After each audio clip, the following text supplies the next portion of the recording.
नमस्कार।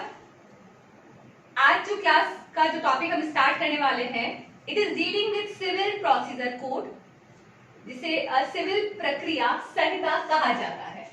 ओके, तो civil procedure code, civil जिसका नागरिक प्रक्रिया संहिता भी आप इसे कह सकते हैं।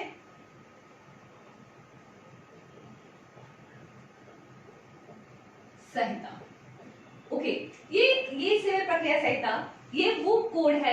जनरली एग्जाम के पॉइंट ऑफ व्यू से जब भी हम इसे डिस्कस करते हैं तो ये सबसे ज्यादा शायद कॉम्प्लिकेटेड जो टर्म है या ये टॉपिक है वो हमें लगता है, लेकिन it is not that complicated. हम एक बहुत ही सिंपल तरीके से हम इसे समझ सकते हैं कि अगर हम बात करें सिविल प्रक्रिया संहिता ये क्या है, क्यों है और क्यों इतना इसे कॉम्प्लिकेटेड समझा जाता है, उसके पीछे के बहुत सारे रीजंस हैं।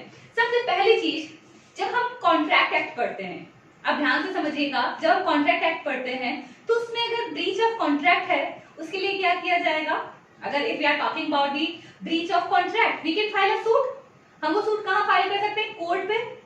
ब्रीच ऑफ कॉन्ट्रैक्ट के लिए सूट फाइल किया जाता है कोर्ट में, and it is a civil matter. Okay, ये एक सिविल मैटर है। तो जब सिविल मैटर और क्रिमिनल मैटर को डिफरेंशिएट किया जाता है तो जितने सिविल मामले जितने भी होंगे, यानी चाहे आप कॉन्ट्रैक्ट की बात करते हैं, ओके, इसके अलावा अगर आप प्रॉपर्टी मैटर्स की बात कर सकते हैं, position post related, office related matters की बात करते हैं, generally these are the subject matter which are dealt by the civil courts.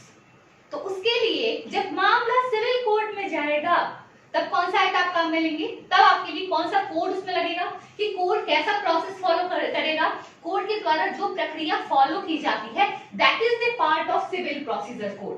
तो सबसे पहले आपको दिमाग में ये करना होगा, दिमाग में ये चीज क्लियर करनी होगी, इसे क्लैरिफाई करना होगा कि what is CPC, civil procedure code है क्या है। Civil procedure code it is basically dealing with the civil matters, civil matters से डील करता है। और why it is dealing with the civil matters, क्योंकि सिविल मैटर में कोर्ट क्या प्रक्रिया अपनाएगा, कोर्ट में प्रोसेस कैसे फॉलो किया जाएगा, हम उसकी बात इसमें कर रहे हैं। तो ये चीज आपके माइंड में क्लियर होनी चाहिए। पहले हम थोड़ा सा इतिहास इसका देखते हैं, उसके बाद इसके जो प्रोविजंस है वो हम डिस्कस करेंगे। अब हम बात करते हैं अगर इसके इतिहास की, तो ये एक्ट भी अगर देखा जाए 1909 में कमेंस हुआ है। दो महत्वपूर्ण चीजें हैं, याद रखिएगा। जिस दिन कोई एक्ट इनेक्ट होता है यानी जिस दिन उसे असेंट मिल गई है अथॉरिटी की। जैसे आज की तारीख में अगर कोई कानून बनेगा तो उसके लिए आप अंत में क्या होगा, हमें राष्ट्रपति की असेंट यानी उसकी सहमति, उनके द्वारा उनकी रजामंदी हमें चाहिए होगी। तो जब असेंट मिल जाती है तो एक्ट इनेक्ट हो गया, मतलब वो निर्मित हो गया, बनकर तैयार हो गया अप्लाई करने के लिए, लागू करने के लिए। तो that is known as date of enactment. Okay, दूसरी बात आती है कमेंस। कमेंस मतलब लागू कब से हुआ। ओके, तो सिविल प्रोसीजर कोड ये 1909 का ये एक्ट है। तो सबसे पहले इसमें देखे जाए ये इनेक्ट किसके द्वारा किया गया। It is enacted by Imperial Legislative Council. Prior to independence Law Commission issue किए गए थे। ओके, भारत में जब लॉ इनेक्ट किए गए ना, आपने देखा होगा मोस्टली लॉज है वो ब्रिटिशर्स के जमाने के हैं। इंडियन कॉन्ट्रैक्ट एक्ट, इंडियन हमने बाद में अमेंडमेंट के थ्रू जोड़ा है, लेकिन इंडियन कॉन्ट्रैक्ट एक्ट अगर बात की जा रही है 1872 का है। ओके, अगर हम बात करते हैं आईपीसी की, वो भी स्वतंत्रता से पहले का है। सीपीसी की बात की जा रही है तो सीपीसी के लिए क्या है, प्रोसीजर को फॉलो करने के लिए बहुत बार एक्ट बनाए गए। सबसे पहले 1858 में, 1857 की क्रांति आपको याद होगी, तो 1857 की क्रांति के बाद कोर्ट्स के द्वारा कौन सा मामला, सिविल मामले को फॉलो करने के लिए उनको किस तरीके से चलाया जाए कोर्ट्स में, उसके लिए एक सीपीसी का निर्माण किया गया था। सिविल प्रक्रिया संहिता, सिविल प्रोसीजर कोड बनाया गया था 1858 में।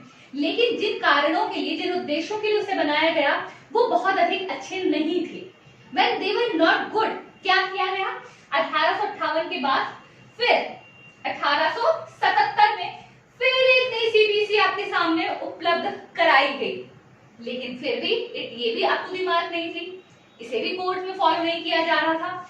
उसके बाद 1882 में फिर सिविल प्रोसीजर कोड बनाया गया। तो इसका मतलब ये है कि जो हमारा सिविल प्रोसीजर कोड है ये इससे पहले भी कई रूपों में भारत में आ चुका है, अप्लाई किया जा चुका है, लेकिन एक वो कोड जो स्टिल एप्लीकेबल है, जो समय के साथ अपनी इफेक्टिवनेस आज भी बनाए हुए है, that is our civil procedure code. वो है हमारा सिविल प्रोसीजर कोड 1908 का।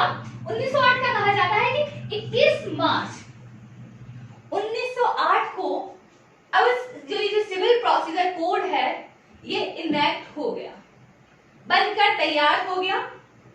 इसे गवर्नर जनरल की सहमति मिल गई, लेकिन ये लागू कब से हुआ? Date of commencement was 1 January 1909। तो दो चीजें हैं, बना कब? It was enacted on 21 March 1900 and date of commencement 1 January 1909। Okay, तो ये इंपॉर्टेंट बात है।